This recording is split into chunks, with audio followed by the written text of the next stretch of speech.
Today I'm talking about the Instant Pot, and if you haven't heard about it, everyone's been talking about it. We've had ours for about 6 months, and we're here to talk to you about the features of this pressure cooker and what we like about it. So what is an Instant Pot and what does it do? This is actually a 7-in-1 multi-use programmable pressure cooker, slow cooker, rice cooker, steamer, sauté, yogurt maker and warmer all in one.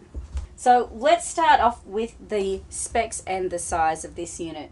It's made of stainless steel and is about 13 inches by about 12.6 inches by a little over 12 inches, and it weighs about 13 pounds. So not the lightest appliance, but when I think about how many other appliances this replaces in my RV, it's actually not too bad because this has replaced several other appliances that we used to use.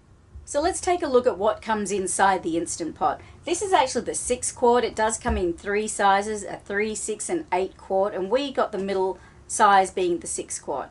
If you're a family, you're probably going to want to consider the 8 quart larger size, especially if you like leftovers. So a lot of people are nervous about using a pressure cooker because we used to think about what it was like in our mum or grandmother's pressure cooker, and they kind of got very, very loud and sparked steam everywhere and it was very easy to get burned. Well, there are a lot of safety features built into the Instant Pot to prevent that happening. The only thing you really need to be a little careful of when using an Instant Pot is when you're opening and closing the vent. Just don't do it with your bare hands. Some recipes call for a natural release where the pressure will naturally release after the meal is finished cooking.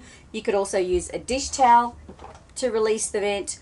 Or I like to use my little silicone trivet holder here that I usually use to put hot pans on, and that's what I use to stop myself from getting burned. But this is not anything like the pressure cooker that your grandma used to have. So this is safe and easy to use and nothing to be scared of. So as you can see, there are buttons on the front that really clearly show what type of food it's for, whether it's soup, meat or a stew, a bean or chili dish, poultry. You can slow cook, saute, pressure cook. You can use manual buttons to set it up any way you like. There's a timer, of course, rice, multigrain, porridge, steam. You can even make yogurt in the Instant Pot. And of course there's a keep warm setting as well. These little silicone rings can sometimes absorb the odors of food that you're cooking, but they're very easy to replace and inexpensive. You can just get those on Amazon. So it's a stainless steel cooking pot with food grade stainless steel and a 3-ply bottom to ensure even cooking. So the Instant Pot comes with accessories including a stainless steel steam rack with handles, a rice paddle, a soup spoon, measuring cup, condensation collector and a recipe booklet.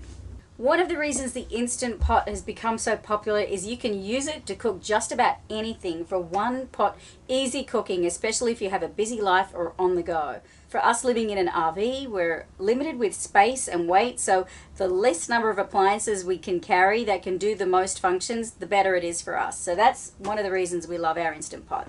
We use it to cook rice, quinoa, hard-boiled eggs, stews, soups. You can even make desserts in this, and I've actually tried a pretty amazing cheesecake that a friend made in his Instant Pot that I'm definitely wanting to try.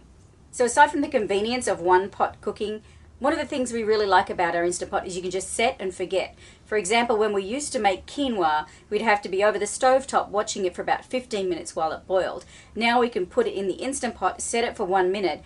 It takes still around the same amount of time, 15 to 20 minutes to cook, but we don't have to be standing over the stove tending to it the entire time while it's boiling. So we can just set it in there, set it for 1 minute, and by the time it gets up to temperature, cooks for the minute, and then releases the pressure, it's about 15 to 20 minutes, but we can just set it up, walk away, set and forget it, which is really, really convenient.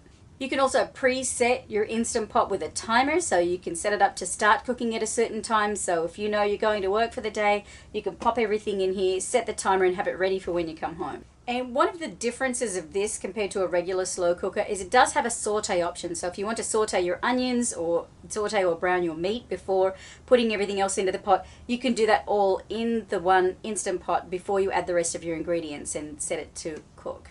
The great thing about this is it's really consistent and predictable results every time you cook. You can cook on low pressure, high pressure, and you can set it manually to however long you want to cook it for. So it speeds up cooking time by 2 to 6 times and uses 70% less energy. Meals cook in a fraction of the time they used to with a regular slow cooker, and it's super easy to clean because you just have the one inner stainless steel pot to clean. The 24-hour timer allows for delayed cooking, and the brushed stainless steel exterior is fingerprint resistant.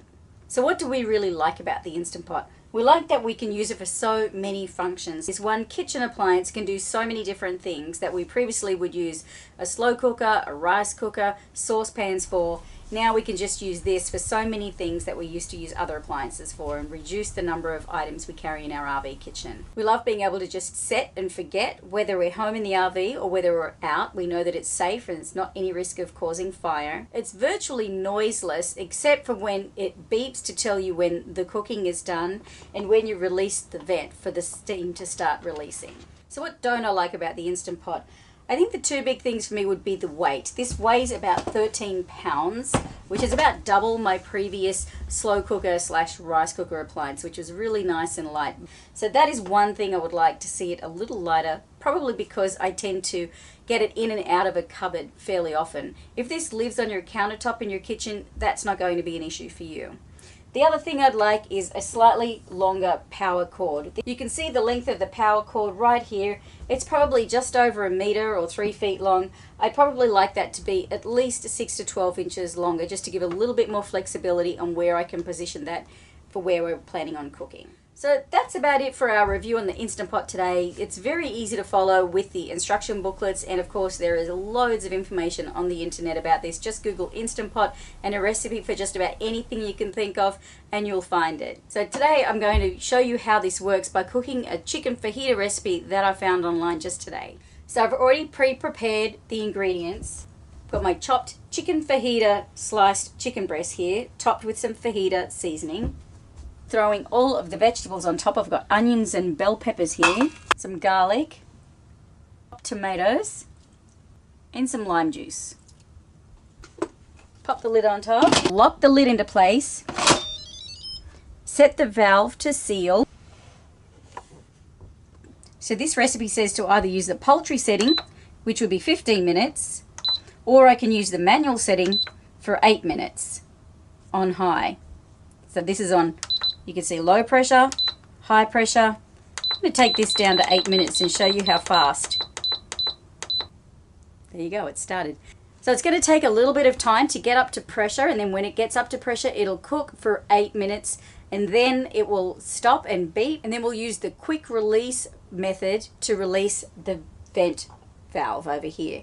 There are two ways to release the vent. One is the natural pressure, where you just leave it to come down to pressure in its own time, or the quick release, which means you turn the valve toward you to open it up, and that is when it does steam and sputter a bit, but that's why you need to use a dish towel or something to stop you from getting a burn from the steam. So we're going to leave this for a little bit, and we'll be back in probably 10 or 15 minutes or so when this is finished cooking and show you how it turns out. Alright, so this is in the final minute. Just a word of warning, this is really hot up here on the lid, so just be really careful not to touch that. Only touch the handle. As you just heard, that beeped several times to let you know the cooking was done. It's now going into a timer mode, so we will now, instead of the numbers counting down to say it's still cooking, the number will start going up to say how long it's been sitting in the warm mode. Now let's release the valve. I've got a kitchen towel. I'm going to move this, turn this forward to the front of the Instant Pot. This is what's called the quick release. So you saw how quick that was. I'd say about 15 minutes with the 8 minutes of cooking and the time it took to get up to pressure. I didn't time it exactly, a couple of minutes to let the valve release. Probably about 15 minutes, and it's cooked a whole chicken fajita meal inside one pot. So let's take a look inside.